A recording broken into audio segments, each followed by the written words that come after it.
প্রত্যেক ওয়েলকাম। শুরু করছি আজকের সেশন। তো আজকের মক টেস্ট পর্বে গুরুত্বপূর্ণ প্রশ্নোত্তর দেখে নেব। প্রথম প্রশ্ন রয়েছে, দেখো বিভিন্ন যে সমস্ত প্রচলিত নৃত্য, তো নৃত্যকে আমরা দুই ধরনের ভাগ করতে পারি। একটা হচ্ছে শাস্ত্রীয় নৃত্য এবং একটি লোকনৃত্য। তো শাস্ত্রীয় নৃত্যের মধ্যে কিন্তু তোমরা দেখবে যে ভারতনাট্যম, মোহিনীঅট্টম তো ইত্যাদি কিন্তু পড়ছে। এছাড়াও কিছু লোকনৃত্য রয়েছে, তো এগুলো কিন্তু এক্সামে আসে। তো দেখো গরবা, গরবা হচ্ছে এটি গুরুত্বপূর্ণ নৃত্য। তো এটি কোন রাজ্যে প্রচলিত নৃত্য? সঠিক উত্তর হচ্ছে অপশন সি, গুজরাট। তো এই ধরনের নৃত্যগুলো থেকে কিন্তু প্রশ্ন তোমরা এক্সামে অবশ্যই দেখতে পাবে। তো প্রত্যেকে ভালো করে এগুলো দেখে রাখবে। নেক্সট দেখো, রাশিয়ার মুদ্রার নাম কি? ডাব্লিউবি কনস্টেবল 2018 প্রিলিমিনারি এক্সামে কিন্তু এসেছিল। তো সঠিক উত্তর হচ্ছে অপশন এ, রুবেল। নেক্সট দেখো, ক্রিকেট খেলায় নিম্নের কোন শব্দটি ব্যবহৃত হয়? এটি কিন্তু ডাব্লিউবি কনস্টেবল 2019 প্রিলিমিনারি এক্সামে এসেছিল। সঠিক উত্তর হচ্ছে কিন্তু option B, silly point. Next গুরুত্বপূর্ণ প্রশ্ন, ভুটানের রাজধানী কোথায়? তো ভারতের বিভিন্ন যে প্রচলিত দেশগুলি রয়েছে, তো এই দেশগুলির কিন্তু তোমরা প্রতিবেশী দেশ, এই প্রতিবেশী দেশের রাজধানী, মুদ্রা এবং কোন কোন নদী কিন্তু প্রধান রয়েছে, তো এগুলি কিন্তু দেখে রাখবে। তো ভুটানের রাজধানী হচ্ছে সঠিক উত্তর অপশন এ, থিম্পু। নেক্সট, কে শেরি পাঞ্জাব নামে পরিচিত? গুরুত্বপূর্ণ প্রশ্ন, স্টার মার্ক দেবে। দেখো, কে শেরি পাঞ্জাব নামে পরিচিত? সঠিক উত্তর option C, Lala Lajpat Rai. Next প্রশ্নটা ভীষণ গুরুত্বপূর্ণ, অবশ্যই স্টার মার্ক দেবে। ভারতের একমাত্র মহিলা সম্রাজ্ঞী যিনি সিংহাসনে আসীন হয়েছিলেন তার নাম কি? তো এটি কিন্তু ডাব্লিউবিতে বিগত বছরে এসছে। সঠিক উত্তর হচ্ছে রাজিয়া সুলতানা। নেক্সট, ঝুম কথাটি কি বোঝাতে ব্যবহার করা হয়? তো ঝুম মূলত একটি কৃষিকাজ, বা তোমরা দেখবে পাহাড়ি অঞ্চলে বিশেষত দেখবে যে বন জঙ্গল ইত্যাদি কিন্তু পুড়িয়ে সেই মাটিটাকে তারা চাষের জন্য কিন্তু ব্যবহার করে। তো এটি কোন ভারতের কৃষি? তো এটি হচ্ছে উত্তর পূর্ব ভারতের কৃষিকাজ। অপশন বি হচ্ছে সঠিক উত্তর, উত্তর পূর্ব ভারতের কৃষিকাজ। তো অবশ্যই স্টার মার্ক দেবে, এটি কিন্তু বিগত বছরে এসছে। নেক্সট দেখো, সবচেয়ে বেশি জনসংখ্যা বা জনঘনত্ব ইত্যাদি থেকে কিন্তু তোমাদের প্রশ্ন কিন্তু এক্সাম অবশ্যই দেখতে পাবে। তো দেখো, সবচেয়ে বেশি জনসংখ্যা ঘনত্বপূর্ণ রাজ্য, তো এটি কী হবে? সঠিক উত্তর হচ্ছে অপশন ডি, বিহার। এবং যদি বলা হয় সবচাইতে জনসংখ্যা বেশি, তো সেক্ষেত্রে উত্তরপ্রদেশ অ্যান্সার করবে। নেক্সট, এটি কিন্তু ডাব্লিউপির বিগত বছরের প্রশ্ন, অবশ্যই স্টার মার্ক দেবে। দেখো, নিচের কোনটি ভারতীয় সংসদের অধিবেশন নয়? তো নয় যেহেতু বলেছে, তো আমাদেরকে সঠিক উত্তর বের করতে হবে। তো দেখবে আমরা শুধুমাত্র তিনটি অধিবেশন কিন্তু সংসদে দেখতে পাই। তো একটা শীতকালীন এবং বর্ষাকালীন এবং অপর একটি হচ্ছে বাজেট অধিবেশন। তো সঠিক উত্তর দেখো অপশান এ, গ্রীষ্মকালীন অধিবেশন, এটি কিন্তু সংসদের অধিবেশন নয়। নেক্সট দেখো, তথ্য জানার অধিকার আইন কত সালে পাশ হয়েছিল? বহুবার এক্সাম এসছে। সঠিক উত্তর হচ্ছে অপশান ডি, 2005 সালে। নেক্সট, পশ্চিমবঙ্গের পঞ্চায়েত ব্যবস্থায় কটি স্তর রয়েছে? তো দেখো, পশ্চিমবঙ্গে বর্তমান কিন্তু ত্রিস্তরীয় পঞ্চায়েত ব্যবস্থা রয়েছে, অর্থাৎ পঞ্চায়েত ব্যবস্থা কিন্তু 3টি স্তর রয়েছে। অপশন সি হচ্ছে সঠিক উত্তর। তো প্রথম স্তর আমরা দেখেছি গ্রাম পঞ্চায়েত, দ্বিতীয় হচ্ছে পঞ্চায়েত সমিতি এবং তৃতীয় জেলা পরিষদ। তো এই টোটাল 3টে স্তর কিন্তু রয়েছে। নেক্সট দেখো, তোমরা আমায় রক্ত দাও, আমি তোমাদের স্বাধীনতা দেব। প্রশ্নটি কিন্তু রেলের আরপিএফ এর এক্সামে এসেছিল। তো সঠিক উত্তর হচ্ছে option D, Netaji Subhash Chandra Bose. Next, Buddhadev কোন ভাষায় তার ধর্ম প্রচারণ করতেন? তো বুদ্ধদেব তিনি কিন্তু পালি ভাষায়, অপশন বি সঠিক উত্তর, পালি ভাষায় কিন্তু তার ধর্ম প্রচার করতেন।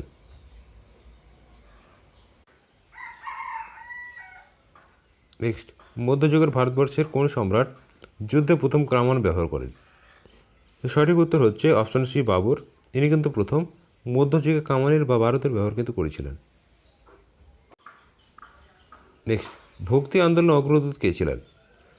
তো ভক্তি আন্দোলনের ক্ষেত্রে অগ্রদূত ছিলেন, সঠিক উত্তর হচ্ছে অপশান এ রামানুজ। তো এটি কিন্তু রামানুজ হবে না, তো এটি হবে সঠিক উত্তর রামানন্দ। তো অবশ্যই তোমরা ঠিক করে নেবে, রামানন্দ। রামানন্দ ছিল কিন্তু এই ভক্তি আন্দোলনের অগ্রদূত। পল্লবদের রাজধানী কোথায় ছিল? বহুবার এক্সাম এসেছে, তো সঠিক উত্তর হচ্ছে অপশান সি কাঞ্চিপুরম।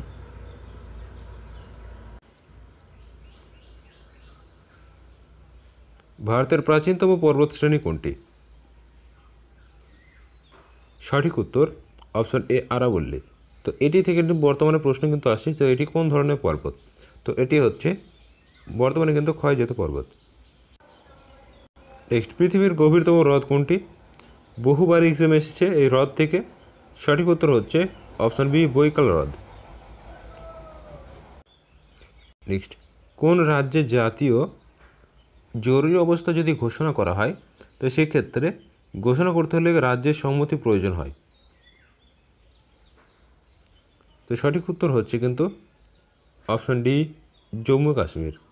তো এই রাজ্যে যদি জরুরি অবস্থা জারি করা যায়, তো সেক্ষেত্রে তাকে কিন্তু সম্মতির প্রয়োজন হয়। ভারতের সশস্ত্র বাহিনীর সর্বাধিনায়ক হলেন কে? তো সঠিক উত্তর হচ্ছে অপশন এ ভারতের রাষ্ট্রপতি। তো ইনি হচ্ছেন ভারতের সশস্ত্র বাহিনীর সর্বাধিনায়ক।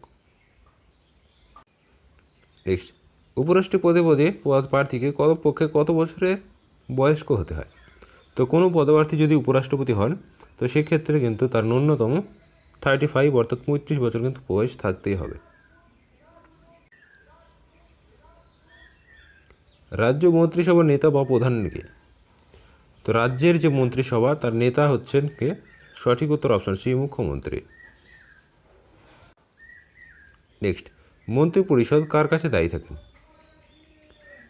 তো মন্ত্রী পরিষদ সঠিক উত্তর হচ্ছে অপশন এ লোকসভার কাছে দায়ী থাকেন।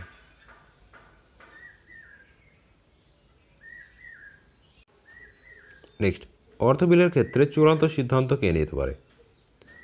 ভীষণ গুরুত্বপূর্ণ প্রশ্ন। সঠিক উত্তর হচ্ছে কিন্তু অপশন ডি স্পিকার। তো স্পিকারই কিন্তু এই অর্থ বিলের ক্ষেত্রে কিন্তু চূড়ান্ত সিদ্ধান্ত নিয়ে থাকে। নেক্সট, ভারতের প্রথম প্রধানমন্ত্রী কে ছিলেন? তো ভারতের প্রথম প্রধানমন্ত্রী ছিলেন সঠিক উত্তর option C Jawaharlal Nehru. Next দেখো, এসএসসি জিডিতে কিন্তু প্রচুর পরিমাণে এই প্রশ্নটি এসছে। যোজনা কমিশনের পরিবর্তে নিম্নের কোনটি কিন্তু বর্তমানে কাজ করছে? তো সঠিক উত্তর হচ্ছে অপশন বি নীতি আয়োগ। তো যোজনা কমিশনের পরিবর্তে কিন্তু নীতি আয়োগ কিন্তু কাজ করছে। নেক্সট, ভারতের শিল্পায়নের জন্য নির্মিত প্রথম রোবটের নাম কি? সঠিক উত্তর হচ্ছে অপশন ডি ব্রাডবো। তো এটি কিন্তু প্রথম নির্মিত শিল্পের জন্য রোবট।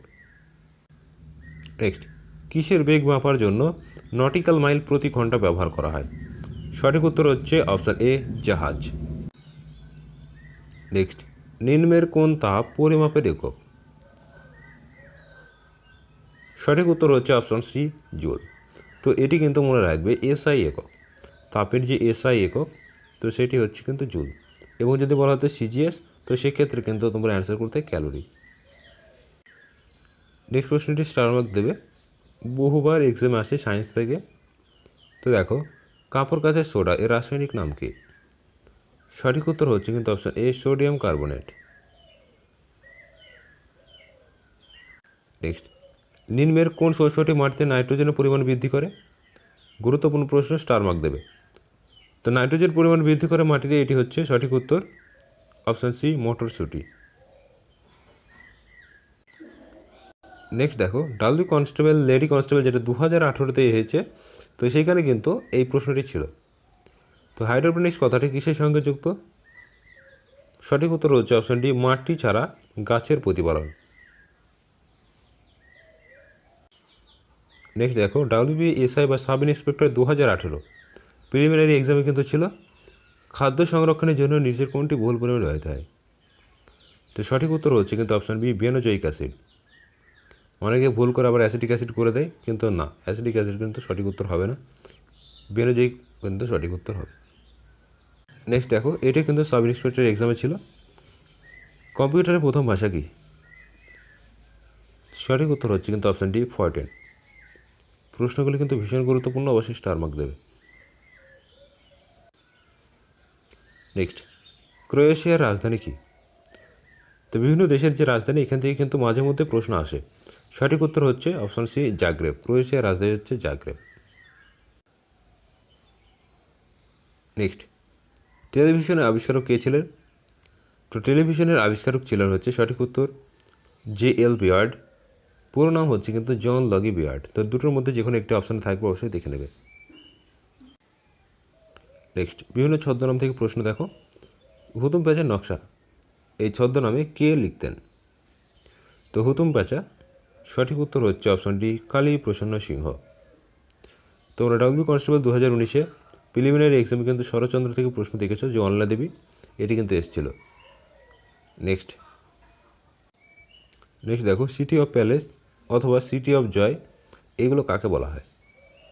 তো সঠিক উত্তর হচ্ছে অপশান সি, কলকাতাকে। নেক্সট, প্রথম অলিম্পিক কোথায় অনুষ্ঠিত হয়েছিল? গুরুত্বপূর্ণ প্রশ্ন। তো সঠিক উত্তর হচ্ছে অপশান এ, গ্রিসে।